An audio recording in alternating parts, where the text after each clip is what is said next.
I anem a seguir parlant de pirotècnia, ja que avui fa un huequet en la seva agenda el gerent de Piroshopping, Samuel Almiñana. Benvingut, Samuel. Hola, bona vesprada.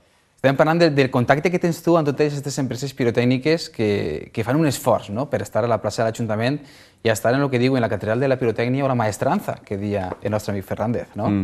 Sí, la veritat és que fan un esforç i no xicotet, perquè la veritat és que són fetges molt complicades per a ells, en què tenen molta faena, no? Però, bueno, els pirotècnics jo penso que sempre li tenen molt de valor, molta passió per la seva faena i que demostren que des de l'1 al 19 les mascletades de València és el millor, són de les millors que es poden contemplar per tot arreu, no?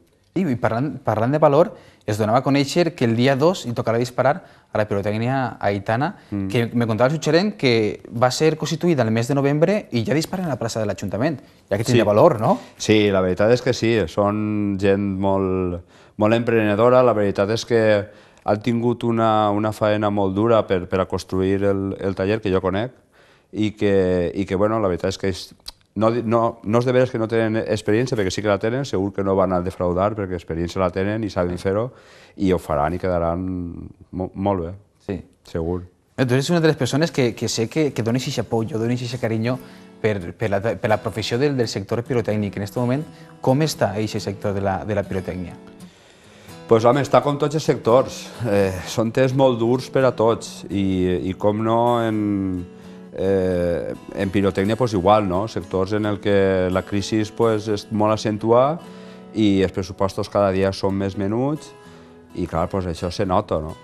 Se nota, el sector està castigat, a més, un sector en què la reglamentació no és que no sigui clara, sinó que a més de no ser clara és canviant i això encara sacrifica més els pirotècnics.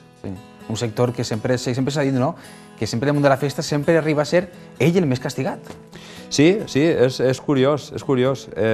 Pareix mentira, però és així. En València i en tota Espanya, i a més en València també, n'hi ha molta passió per la pirotècnia, a la gent li agrada molt la pirotècnia, acudix, en tal punt hi ha qualsevol acte de pirotècnia, acudix per a veure i per a disfrutar-ho, però després no n'hi ha aquesta passió per el mestre pirotècnic. Pareix que, com si no estiguera, no sé, falta aquest carinyo, no? Falta aquest carinyo a l'empresari pirotècnic, que realment és un empresari, no? I necessita el carinyo de tots i molt més en temps com estos.